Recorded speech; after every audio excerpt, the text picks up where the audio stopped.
ॐ अज्ञानतिमिरान्धस्य ज्ञानाञ्जनशलाकया सत्सुरोन्मिलितं येन तस्मै श्रीगुरुवे नमः। नमः ॐ विष्णुपादाय कृष्णपृष्ठाय भूतले श्रीमदे भक्तिवेदान्त स्वामीति नामिने। नमस्ते सारस्वति देवे गौरवाणी प्रचारिणे निर्विशेष शून्यवादी भाषातदेशतारिणे। जय श्री कृष्ण चैतन्य प्रभु नित्यानंद श्री अद्वैत गदाधर श्रीवासदि गौर भक्त वृंद। हरे कृष्णा कृष्ण कृष्णा हरे हरे, हरे राम राम राम हरे हरे। ஹரே கிருஷ்ணா. பக்தர் எல்லாருக்கும் இனிமையான மாலை வணக்கம். தினம் ஒரு கீதை. பகவத்கீதை எளிதாக கற்று எளிமையாக பயிற்சி செய்வதற்கு ஒரு அரிய வாய்ப்பு.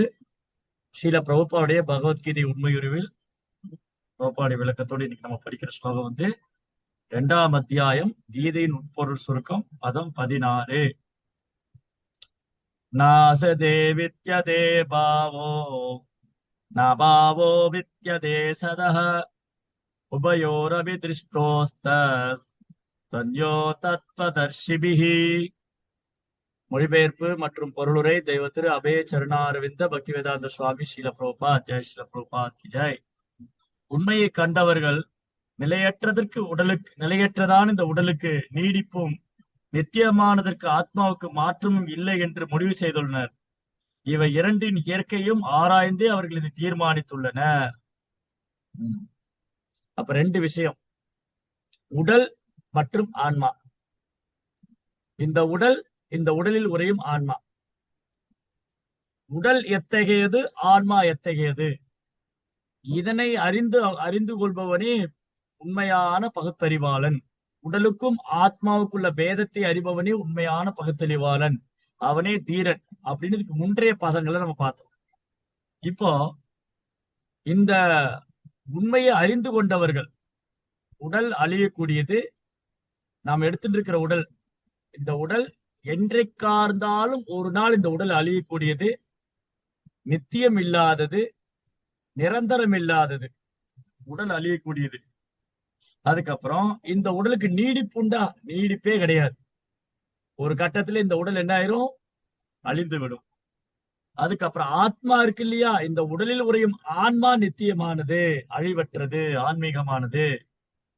இதை அறிந்து கொண்ட அறிஞர்கள் இவங்க நல்ல ஆராய்ச்சி பண்ணி புரிஞ்சுக்கிட்டாங்கன்னு சொல்லி, ஒரு பண்டிதன், சாஸ்திரம் அறிந்த ஒரு கற்றறிந்த பண்டிதன், ஆன்மீக அறிவு உள்ளவன் இதை அறிந்து செயல்படுகிறார். அப்ப அறிவு என்றால் உன்னதமான அறிவு.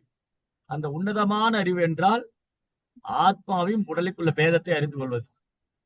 இதை கற்பிக்கிறதுனாலதான் பகவத்கீதை ராஜவித்யா, அறிவின் அரசன். பகவத்கீதை ராஜவித்யா, அறிவின் அரசன். அப்ப பொருளுரையில பிரபுப்பா ரொம்ப அழகா சொல்றாரு, இன்னைக்கு நவீன விஞ்ஞானம் கூட ஒப்புக்கொள்றது இந்த உடல் மாற்றம் ஆயிட்டே இருக்கு. இன்னைக்கு நவீன விஞ்ஞானமும் அறிவியலும் ஒப்புக்கொண்டு கொண்டிருக்கிறது. இந்த உடலில் மாற்றம் ஏற்பட்டு கொண்டே இருக்கிறது, உடல் வளர்ச்சி அடைகிறது. அப்புறம் ஒரு தாயினுடைய கருவுல தோன்றி சிறிது காலம் வளர்ச்சி அடைந்து சிறிது காலம் தங்கி இன்னொரு பொருள் உற்பத்தி செய்து வளர்ச்சி குறைந்து மீண்டும் அழிந்து விடுகிறது. இந்த மாதிரி 6 விதமான மாற்றம் இந்த உடல் நடந்து கொண்டிருக்கிறது. இதை அறியாதவர் தான் அறியாமையில் இருக்கிறார். உடலுக்கும் ஆன்மாவுக்குள்ள பேதத்தை அறியாதவர் அறியாமையில் இருக்கின்றார். சரி, இப்போ ஒரு முக்கியமான ஒரு சின்ன கதை, ஒரு குட்டி கதை. ஸ்ரீமத் பாகவதத்திலிருந்து இந்த குட்டி கதை படிச்சிருக்கோம். ஸ்ரீமத் பாகவதம் 6ஆம் ஸ்கந்தத்துல சித்திரகேது மகாராஜன் ஒருத்தருடைய கதை. சித்திரகேது அவர் ஒரு பெரிய வித்யாதரன் சொன்னா ஒரு தேவலோகத்தை சார்ந்தவர். சித்திரகேதுக்கு நிறைய மனைவிகள் இருந்தாங்க. அவருக்கு பாத்தீங்கன்னா ராஜ்யம் இருக்கு, செல்வம் இருக்கு, பதவி இருக்கு, எல்லாமே இருக்கு. ஆனா குழந்தை பாக்கியம் இல்லை. 100க்கும் மேற்பட்ட மனைவி இருந்தாங்க. ஆனா சித்திரகேதுக்கு என்னாச்சு? குழந்தை பாக்கியமே இல்லை. அதனால சித்திரகேது எப்பவுமே கவலையிலேயே இருக்கார். சித்திரகேது என்ன பண்ணார்? எப்பவுமே கவலையிலேயே இருக்கார். அவருக்கு மன நிம்மதியே இல்லை. ஒரு நாள் அவருடைய ஆசிரமத்துக்கு, அவருடைய அரசவைக்கு, சித்திரகேதுடைய அரசவைக்கு ஒரு நாள் அங்கீர மகரிஷி ஒரு முனிவர் வந்தார். அங்கீர மகரிஷி. அங்கீரர் வந்தோடனே சித்திரகேது அவரை எழுந்து வரவேற்று அவருக்கு பாத பூஜை எல்லாம் செஞ்சு அவரை வழிபாடு செய்யறார். அதுக்கப்புறம் அங்கீரர் கேட்கிறார், சித்திரகேது நீ நல்லா இருக்கியா? ராஜ்யம் எப்படி இருக்கு? மக்கள் எப்படி இருக்காங்க? சித்திரகேது சொன்னா எல்லாமே நல்லா இருக்காங்க. மக்களுக்கு பயம் கிடையாது, கவலை கிடையாது, நிம்மதியா வாழ்றாங்க. அவங்களை என் குழந்தைகள் மாதிரி பாத்துக்கிறேன். என் ராஜ்யத்துல செல்வ செழிப்பு எதுவுமே குறையில்லை அப்படின்னு சொல்றாரு. ஒரு குறையும் இல்லைன்னு. ஆனா அவர் உதட்டளவுல ஒரு குறை இல்லைன்னாரு. ஆனா உள்ளத்துல ஒரு குறை உண்டு. அவருக்கு என்ன குறை? தனக்கு பிள்ளை இல்லைன்னு ஒரு குறை, பிள்ளை இல்லைன்னு ஒரு கவலை. இது அங்கீரர் மாதிரி முனிவர்கள், தன்னை உணர்ந்த ஆத்மாக்கள், அவங்க முக்காலம் அறிந்தவங்க, சித்திரகேதுடைய மனதில் என்ன இருக்கிறது என்று அங்கீரர் கண்டுபிடித்து விட்டார். அங்கீரர் சொல்றாரு, இல்ல சித்திரகேது, நீ எதையும் என்கிட்ட மறைக்கிற, நீ பொய் சொல்ற. அப்ப சித்திரகேது சொல்ற, ஆமா முனிவரே, உங்களை போன்ற சாதுக்கள் இருந்து எதையும் மறைக்க முடியாது. நீங்க முக்காலம் அறிவீர்கள். எனக்கு ஒரு கவலை, எனக்கு ராஜ்யம் செல்வம் எதுலயுமே கவலை இல்லை. ஆனா எனக்கு புத்திர பாக்கியம் இல்லை. அதனால எப்பவுமே கவலையில் இருக்கேன். சரி, எப்பவுமே கவலையில் இருக்கிறவங்க கிட்ட நம்ம உபதேசம் பண்ணா அவங்க காதுல விழாது. ரொம்ப கவலையில் இருக்கிறவங்கிட்ட போய் உபதேசம் பண்ணனா, அட ஏங்க நீங்க வேற, நானே கவலையில் இருக்கேன், எனக்கு உபதேசம் பண்றீங்களே. அப்போ அங்கிரு முனிவர் என்ன பண்ணார்? சித்திரகேது சொன்ன, சித்திரகேது, நான் உனக்கு ஆசீர்வாதம் கொடுக்குறேன். உனக்கும் உன்னுடைய 100வது மனைவிக்கு ஒரு குழந்தை பிறக்குன்னு. இது கேட்ட உடனே சித்திரகேதுக்கு ரொம்ப சந்தோஷம். முதல்ல துக்கத்துல இருந்தார், இப்ப சந்தோஷமாயிட்டேன். அங்கிரர் மாதிரி ஒரு சாது வந்து ஆசீர்வதிக்கிறாருன்னா அது கட்டாயம் நடக்குமே. ஆனா அதுல ஒரு சின்ன சிக்கல் இருக்குன்னு. என்னது? அந்த குழந்தையால் உனக்கு இன்பமும் வரும், துன்பமும் வருனர், சந்தோஷம் வரும், துக்கமும் வருனர்.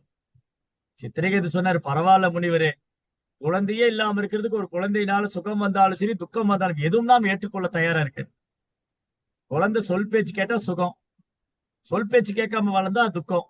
எப்படியோ அது குழந்தை இருந்தா சரி. சரியா ஆசீர்வாதம் பண்ணிட்டு போனாரு. குறைந்த நாட்கள்லயே சித்திரகேதுக்கு ஒரு 100வது மணிக்கு ஒரு அழகான குழந்தை பிறந்தது. இப்ப சித்திரகேதுக்கு ரொம்ப சந்தோஷம். ஊரெல்லாம் வந்து திருவிழா பண்ணி எல்லாருக்கும் தானம் செஞ்சு அந்த திருவிழா, அந்த குழந்தை பிறந்ததை கொண்டாடுற எல்லாரும் சந்தோஷமா, பொதுமக்களுக்கு எல்லாம் தான தர்மம் பண்ணி ரொம்ப சந்தோஷமா இருக்கு. இப்ப இந்த இந்த உலகத்துல எப்படின்னா, ஒருத்தர் சந்தோஷமா இருந்தா மத்தவங்க துக்கமாயிடும். என்ன அவரு மட்டும் சந்தோஷமா இருக்காரு? இப்ப சித்திரகேதுடைய மற்ற மனைவிகளுக்கு பெரும் கோபம் வந்து விட்டது, பொறாமை வந்து விட்டது, கவலை வந்து விட்டது. நமக்கெல்லாம் குழந்தை இல்ல, அவளுக்கு மட்டும் குழந்தை இருக்கு. நமக்கெல்லாம் குழந்தை இல்ல, அவளுக்கு மட்டும் குழந்தை இருக்கு. அப்ப ராஜா எப்படி நம்ம மேல அன்பு செய்வாரு? அந்த மனைவி கிட்ட தானே பற்றுதலா இருப்பாரு, அந்த குழந்தைகிட்ட தானே பற்றுதலா இருப்பாரு. நம்மளை கவனிக்க மாட்டாருன்னு சொல்லி இந்த மற்ற மனைவிகளுக்கெல்லாம் வந்து சித்திரகேதுடைய 100வது மனைவி மேல ஒரு பொறாமை ஏற்பட்டு விட்டது. இவங்களுக்கு பயம் வந்துருச்சு, ராஜா நம்மளை கை விட்டுருவாரோ, நம்மளை கண்டுக்க மாட்டாரோ அப்படின்னு சொல்லிட்டு இவங்க எல்லாம் ஒரு மீட்டிங் போடுறேன். இவங்க எல்லாம் சேர்ந்து ஒரு கூட்டம் போட்டு, நமக்கு ஒரே துக்கமா இருக்கு, அவ மட்டும் சந்தோஷமா இருக்கா, இதுக்கு ஒரே தீர்வு தான், அந்த குழந்தையை கொன்று விட வேண்டும். அதனால என்ன பண்ணாங்க? அந்த குழந்தைக்கு வந்து விஷம் கொடுத்துட்டாங்க. பாருங்க என்ன ஒரு கொடூரம்.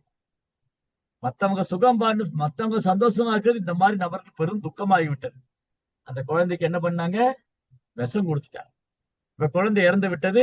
மீண்டும் சித்திரகேது கவலையில் ஆயிட்டார். சித்திரகேது அழறாரு, கண்ணே, முத்தே, மணியே, தங்கமே, என்னை ஏண்டா விட்டுட்டு போன அப்படின்னு இந்த குழந்தைய எடுத்து மடியில போட்டு, மார்புல போட்டு, தோல்ல போட்டு கதறி அழற. கடவுள் ஏன் இப்படி செய்தார்? இல்ல, நமக்கெல்லாம் கஷ்டம் வந்தா கடவுளை கிளைம் பண்ணுவோம்.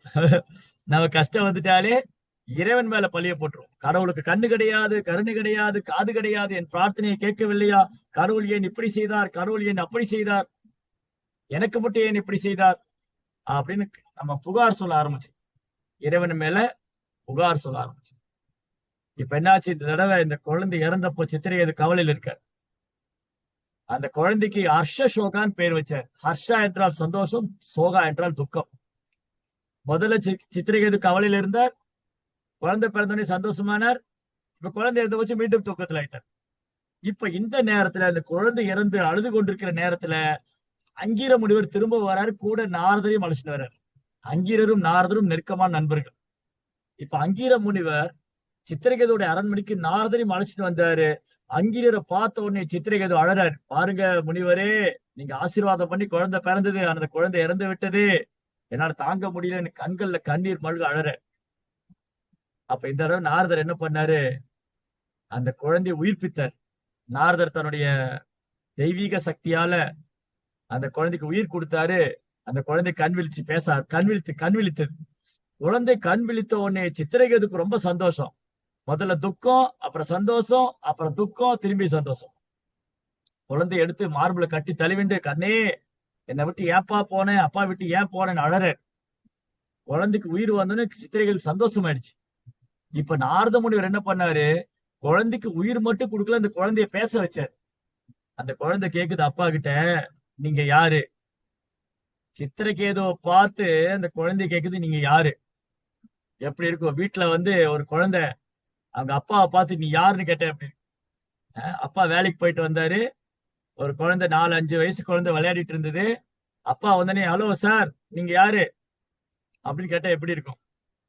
சித்திரகேது தூக்கி வாரி போட்டுச்சு. இந்த குழந்தை உயிர் மட்டும் பெறவில்லை, இந்த குழந்தை பேச ஆரம்பிக்குது.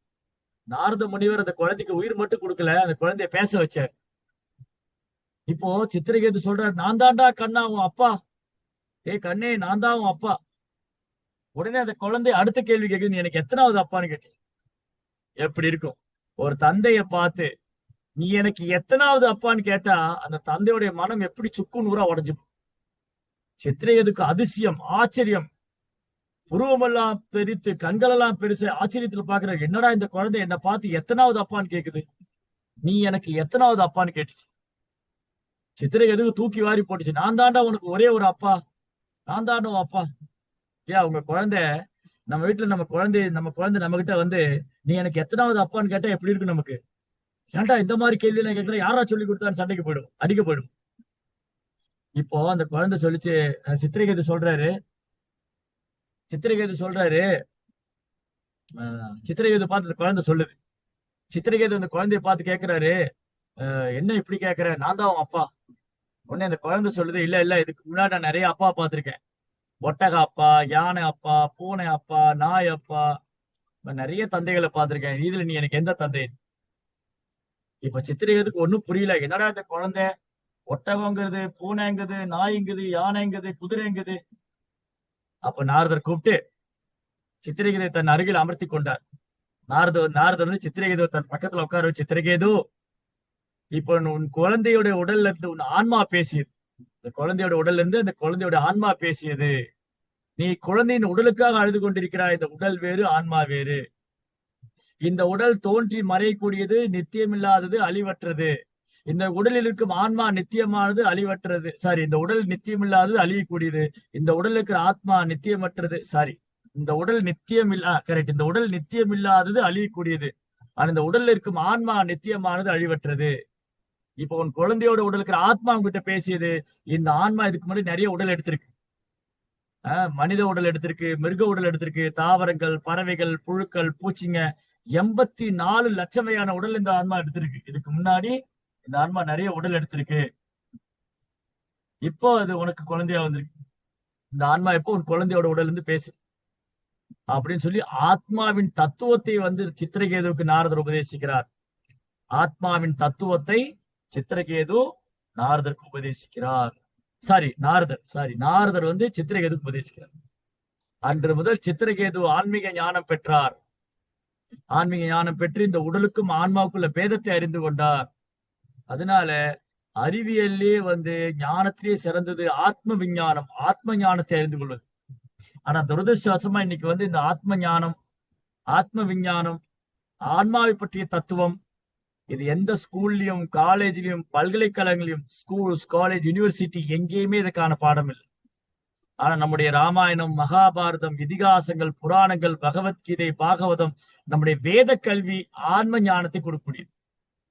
ஆத்மாவை அறிந்தவனே பகுத்தறிவாளன், ஆன்மாவை அறிந்தவனே தீரன், ஆன்ம ஞானத்தை அறிந்தவனே உண்மையான ஞானி. அதுக்கப்புறம் அந்த தளத்தில் செயல்பட வேண்டும். ஆன்ம ஞானத்தை அறிந்து கொண்டு அந்த ஆத்ம ஞானத்தில் செயல்பட வேண்டும். எப்படி செயல்படுவது? ஆத்மாவுடைய சுபாவம் கிருஷ்ணருக்கு சேவை செய்ய வேண்டும். ஜீவேரே சொருபோய் கிருஷ்ணரே நித்யதாஸ். ஏன்னா அந்த ஆத்மா வந்து இதனுடைய சிறிய அம்சம். மமைவாம்சோ ஜீவலோகே ஜீவபூத சனாதனா. கிருஷ்ணர் சொல்ற இந்த உயிர்வாளிகள் என்னுடைய அம்சம், நித்தியமானவங்க. அதனால நாம் மீண்டும் பிறவா நிலை அடைய வேண்டும். புனரபி ஜனனம், புனரபி மரணம், புனரபி ஜனனி, ஜடரே சயனம், இந்த மாதிரி பற்பல பிறவிகள் எடுத்துக்காம நாம் இறைவனின் திருநாட்டுக்கு செல்ல வேண்டும். அப்படியானால் நாம் இறைவனிடத்தில் அன்பு செய்ய வேண்டும். பகவானுடைய நாமத்தை உச்சரிப்பதில் ஹரே கிருஷ்ணா கிருஷ்ண கிருஷ்ண ஹரே ஹரே, ஹரே ராம ராம ராம ஹரே ஹரே. சித்திரகேது நாரதருடைய கருணையால, குருவனுடைய கருணையால பகவானுடைய மிகச்சிறந்த பக்தரானார். அவர் உடலுக்கும் ஆன்மாவுக்கும் ஞானத்தை அறிந்து கொண்டார். ஆத்மாவின் தளத்தில் செயலாற்றி கொண்டு மிக ஆனந்தமான ஒரு வாழ்க்கை வாழ்ந்தார். அதுக்கப்புறம் உடலை விட்டு அவர் இறைவனுடைய ராஜ்யத்துக்கு போனார். हरे कृष्णा। रंद्रा श्रीमद भगवत गीता की जय, श्री प्रभुपाद की जय।